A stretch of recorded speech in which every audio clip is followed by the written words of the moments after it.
ভোর 4টের সময় উঠে সমস্ত আশিবাসি কাজকর্ম করে নিয়ে আমি স্নান সেরে নিয়েছি। স্নান টান করে নিয়ে এখন পৌষ আগলাতে বসে পড়েছি। আর এই পৌষ আগলানোর নিয়মটা আমাদের দেখেছো, একটা পিঁড়ি নিয়েছি, পিঁড়ির ওপরে একটা রেকাবের মধ্যে মানে নতুন চাল নিয়েছি, আলু নিয়েছি, তো আর এদিকে বসিয়েছি ঘট, তার উপরে আম্রপল্লব দিয়েছি, ঘটের উপরে একটা ফুল দিতে হবে। তো সেটা ভুলে গিয়েছিলাম, পরে আবার মা বলে দিল আর কি। আর মা তো ওই খাটের ওপর শুয়ে আছে ওদিকে পাশে। তো এই দেখো এখন গুঁড়ি আর ওই ফুলগুলো দিয়ে দিচ্ছি, সর্ষে ফুল, তারপরে গাঁদা ফুল, ওই সমস্ত গুঁড়ির ওপরে দিয়ে তো ঠাকুরকে জানিয়ে প্রণাম করতে হয় আর কি। এইভাবেই পৌষটা আগলানো হলো। তো দরজাটা একটু খুলে রেখে দিতে হয় পৌষ আগলানোর পর। তো এখন শঙ্খধ্বনিও করে নিচ্ছি, কিন্তু শঙ্খটা বাজছে না। ভোরবেলা নাকি শাক ঘুমিয়ে থাকে, তার জন্য শঙ্খ বাজতে চায় না। তো এখন আবার একটু জল দিয়ে নিলাম, তো জল দিয়ে এবার বাজাচ্ছি। তো এখানে ঘরে তো পৌষ আগলানো হলো, এবার প্রত্যেক ঘরের দরজায় ওই চালের গুঁড়ি, গাঁদা ফুল, সর্ষে ফুল সমস্ত কিছু দিয়ে পৌষ আগলাতে হবে আর কি। এই দেখো দিয়েও দিয়েছি, দেখছো, রান্নাঘরে, তারপরে ঠাকুরতলাতেও দিয়েছি, কিন্তু অন্ধকার তো ওখানে আর দেখা যাচ্ছে না। এই দেখো ঘরের সমস্ত দুটো মানে দরজার দুই দিকে, তারপরে সদর দরজার দুই দিকে সমস্ত জায়গায় এইভাবে পৌষ আগলানোর নিয়ম আর কি। অনেকেরই হয়তো এই নিয়মটা আছে, তো আমাদেরও আছে। এই দেখো সমস্ত ঘরে দরজায় দিয়ে দিয়েছি। তো আজকে শুধু নয়, কালকেও করতে হবে এই একই নিয়মে, একইভাবে পৌষ আগলানো। তো দেখো একে একে কত সুন্দরভাবে দিয়ে দিয়েছি। অনেক সুন্দর সুন্দর ডিজাইন করা যায়, আমার মা কাকিমারা খুব সুন্দর করে ডিজাইন করে, কিন্তু আমি না অতটা ডিজাইন করতে পারি না আর কি। তো তার জন্য ওইভাবে দিয়ে দিয়েছি। এবার মা কাকিমারা না অনেক সবাই মিলে থাকে বলে সবাই মিলে করে, আর আমি তো একলা মানুষ, বুঝতেই পারছো। Hello friends, good morning everyone, welcome back to my channel. আশা করছি তোমরা প্রত্যেকে খুব ভালো আছো, আর আমিও বেশ ভালো আছি। তো এখনও সকাল 6টা বাজেনি, সকালটা বাজতে এখনও 5 মিনিট মতো বাকি আছে। তো এখন থেকেই আমার ব্লগসটা স্টার্ট করলাম। স্টার্ট তো অনেক আগেই করে দিয়েছি, তো এখন তোমাদের সামনে আসলাম। তো আমি তো উঠেছি প্রায় ভোর 4টের দিকে, প্রায় নয়, ভোর 4টেই উঠেছি আর কি, পুরোপুরি 4টে উঠেছি। 4টে অ্যালার্ম দেওয়া ছিল। তো তোমাদের দাদাভাই, হ্যাঁ তোমাদের তো বলাই হয়নি, তোমাদের দাদাভাই আবার ভোরবেলা মকর স্নানে গেছে জানো। আমাদের যে শেওড়াফুলি যে গঙ্গার ঘাট, ওখানে মকর স্নান করতে গেছে আর কি। তোমাদের দাদাভাই গেছে আর ওর একটা বন্ধু গেছে আর কি। আর আমিও উঠেছি, ও উঠেছে, দুজনেই উঠেছি একসঙ্গে। তো উঠে এবার ও সমস্ত কাজকর্ম সেরে নিয়ে ও জামা কাপড় পরে বেরিয়ে গেল। আর আমি উঠে এবার সমস্ত কাজকর্ম এক এক করে বাসি কাজ সব করে নিলাম, তারপরে ঘর বারান্দাগুলো সব মুছে নিলাম। তো এই সমস্ত কাজ করে তারপরে স্নান করে নিলাম। তো স্নান টান করে নিয়ে এবার আমি কি করলাম বলো তো, মকর মানে পৌষ আগলাতে হলো আর কি, পৌষ আগলালাম। এই সমস্ত কাজ একটার পর একটা করে একবারে কাপড় জামাগুলো ধুয়ে ছাদে শুকনো দিয়ে আসলাম আর কি। দিয়ে এসে এই তো তোমাদের সামনে আসলাম, চুলটুল আঁচড়ে নিলাম, তো আঁচড়ে তোমাদের সামনে আসলাম। এবার কী করবো বলো তো, এবার ওই ভাবছি ওই আজকে তো আমাদের আবার পুর পিঠে করতে হয়, মানে পুলি পিঠেটা আজকে করতে হয়, কালকে তো করতে ছিল না, তো আজকে করতে হয় আর কি। তো তার জন্য ভাবছি এখন নারকেলটা ভেঙে নারকেলটা কুড়ে নেবো আর কি।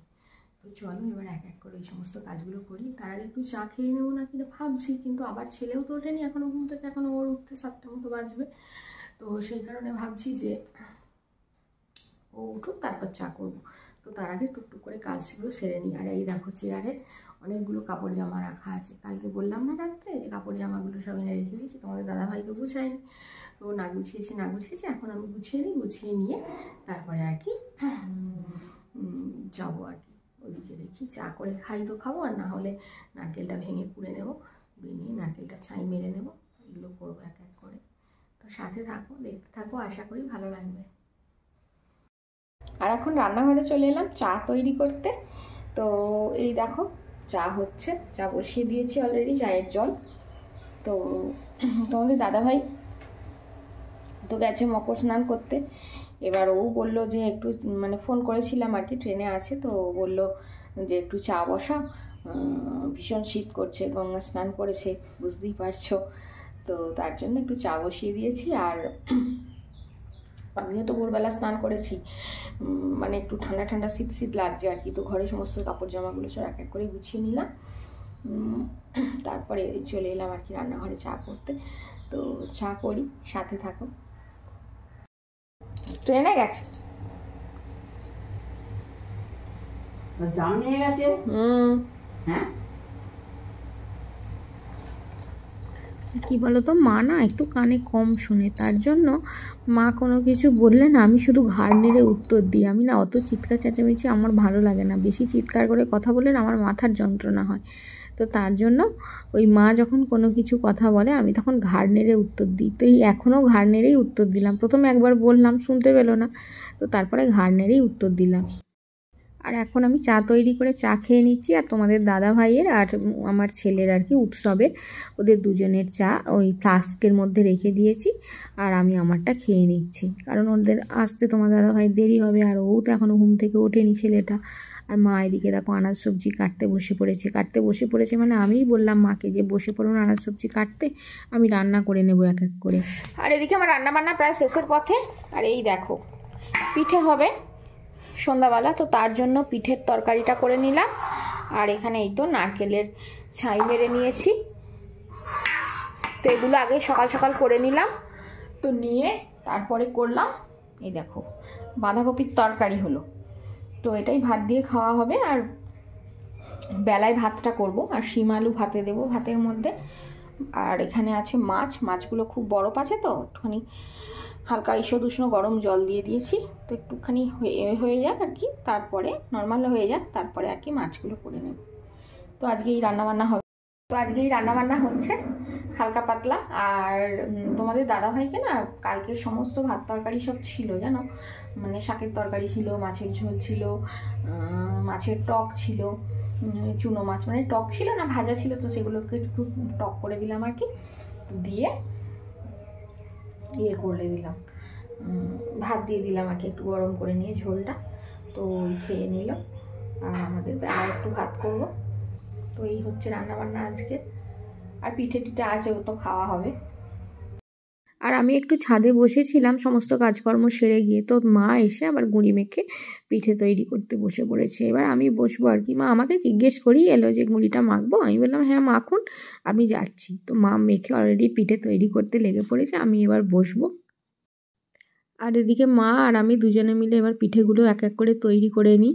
তো দুজনে মিলে না বসলে হবে না, কারণ এই পুলি পিঠে একটা একটা করে করতে অনেকটা সময় লাগে। তো দুজনে মিলে করলে তাড়াতাড়ি হয়ে যাবে, একা পারা যাবে না এমনটা তো কথা নয়, মানুষের অসাধ্য কিছুই নেই, তাই না বলো? তো মা একটু সহযোগিতা করে দেয় যাতে করে তাড়াতাড়ি হয়ে যায় আমারও। তো দুজনে মিলে এবার একে একে করে নিই পিঠেগুলো।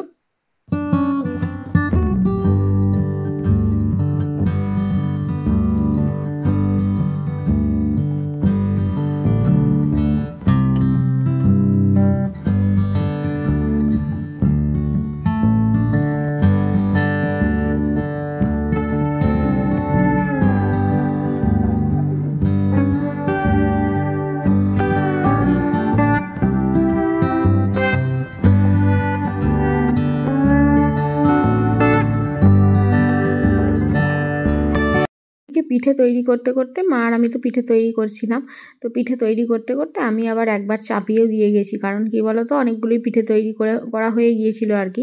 আর পিঠে না অনেকক্ষণ তৈরি করে রাখলে পিঠে কীরকম ফেটে যায়, তো তার জন্য না পিঠেগুলো নষ্ট হয়ে যায়, তো তার জন্য তড়িঘড়ি একবার আগে বসিয়ে দিলাম। আর পিঠে সিদ্ধ হতেও অনেকটাই সময় লাগে, তো তার জন্য আরও তাড়াতাড়ি করে বসিয়ে দিলাম একবার, মানে এটা ফার্স্ট টাইম হয়ে গেল আর কি, এখনও 2বার হবে।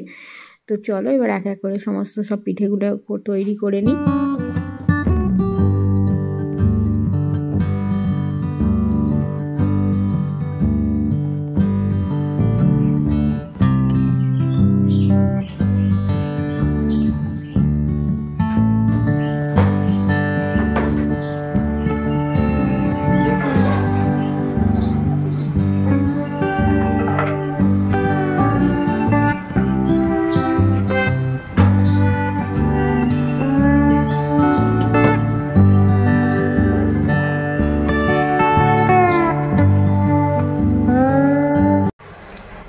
এদিকে 4টে পিঠে তুলে রাখবো, এটা হাঁড়িতে রাখতে হবে আমাদের ঠাকুরের।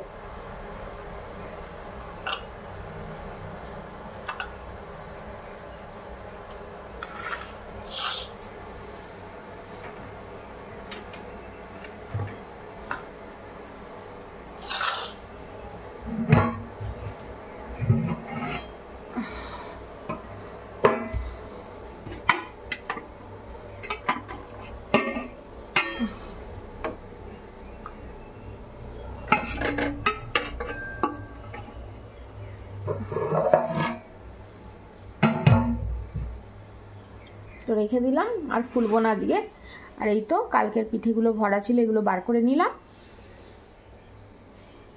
নিয়ে এগুলো এবার রেখে দেবো এই সাইডে। তো এবার মিটকেসটা বন্ধ করে দিলাম, তো এবার দিয়ে এবার প্রণাম করে নেব ঠাকুরকে। আর এই দেখো সমস্ত পিঠে রেডি হয়ে গেছে। এটা দুধ পুলি, তারপরে এইটা হচ্ছে তরকারির পিঠে, আর এইটা হচ্ছে নারকেলের পিঠে আর কি। তো এই 3 রকমই পিঠে হয়েছে আজকে। আর মা দেখো না অনেকই পিঠে হয়েছে, তাও মা বলছে যে আর একটু কি গুঁড়ি মাখবো, মেখে আর 2টো কি পিঠে তৈরি করব। আমি বললাম একদম নয়, যদি খাওয়া হয় অন্য দিন খাওয়া হবে, এই এত পিঠে একদিনে খাওয়া অসম্ভব। তো সেই কারণে আর মাকে মাখতে দিইনি। তো এইগুলোই হয়েছে। তাও তোমাদের দাদা ভাই না একদম পিঠে খেতে চায় না। তো এবার ঢাকা চাপা দিয়ে দিই। আর এদিকে পিঠে তো সব তৈরি হয়ে গেল আমার। তো তোমাদের দাদা ভাই এখনও পর্যন্ত আসেনি, এখনও 6:30 বাজেনি, তো 6:45 নাগাদ আসে আর কি। তো এবার সমস্ত পিঠে রান্নাঘর থেকে ওখানে নিয়ে যাওয়ার পালা, কারণ এখানে প্রচুর ইঁদুরের উৎপাত। তো আর তার সাথে আসে গন্ধগোকুল। জানো একবার গন্ধগোকুলে কি করেছে জানো, দুধ পুলি করে তৈরি করে, মানে আর বছরটা না তার আগের বছরটা 3 দিন দুধ পুলি তৈরি করেছি জানো। এবার প্রথম দিন দুধ পুলি তৈরি করেছি, গন্ধগোকুলে খেয়ে মানে নষ্ট করে দিয়েছে, পুরো খাচ্ছে। মা এসে দেখেছে পুরো খাচ্ছে বাটিতেই, মানে ডালির চালের এই তো ফাঁকা দেখতে পাচ্ছ, এই সমস্ত ফাঁকা পোড়ল দিয়ে আসে আর কি, তো এগুলোকে পোড়লই বলা হয়।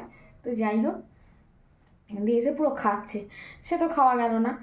তারপরে আর একদিন এরকম হয়েছে যে রান্নাঘরে মানে খুলে মানে খেয়েছে, পুরো বোঝা যাচ্ছে খেয়েছে, খাওয়া খোলা অবস্থায় পড়ে আছে এরকম।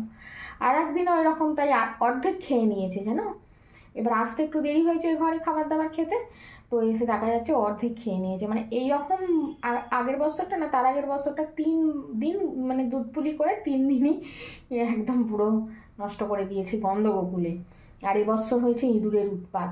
ইঁদুরের উৎপাতটা আগে ছিল না, ইদানিংকালে এত ইঁদুরের উৎপাত হয়েছে যেন ধারণার বাইরে। এই ঘরে কিচ্ছু একটা রাখা যায় না, আর সমস্ত জিনিস সব তোমাদের দাদাভাই এসে আবার সব বারান্দায় নিয়ে যায় জানো, রাত্রে খাওয়া দাওয়ার পরে। আমার আর ভালো লাগে না গো, সারাটা দিন করার পর না কাজকর্ম, আর যেন ইচ্ছা করে না যে কিছু আর করি। খাওয়া দাওয়ার পর যেন মনে হয় একটু বিছানায় সুপিটটা পাততে পারলে বাঁচি, এরকমটা মনে হয়। আর তোমাদের দাদাভাই ও কি বলবো, ও তো সারাদিন খাটাখাটুনি করে আসছে, তাই না বলো। আবার ও সেই এসে সমস্ত জিনিস সেই বারান্দায় বয়ে বয়ে নিয়ে যাবে, যেগুলো যা মিটকেসে রাখা সেগুলো সেই মিটকেসে রাখবে, এরকমটা করে আর কি। তো চলো কি আর করা যাবে, এবার সব ওখানে নিয়ে যাই টেবিলে। আর খাবার দাবার সমস্ত কিছু টেবিলে নিয়ে চলেও এসেছি। আর এখানে আমি আবার দুধ পুলি কিছুটা খেয়েও ফেলেছি। খাবার দাবার তো সব টেবিলে নিয়ে চলে এলাম। আর এদিকে তোমাদের দাদাভাইও এসে গেছে, তো সরিয়ে দিলাম। আর এখন ঘরের মেঝেতে মাদুরটা পেতে নেব, কারণ মাদুরটা না পাতলে না এত বড় মেঝে তো ঠান্ডা ওঠে ভীষণ, তো তার জন্য মাদুরটা পেতে নিচ্ছি। দেখো এবার একটু পেতে নিয়ে এখানে বসবো, আমি রোজই এখানে একটু বসি মাদুর পেতে।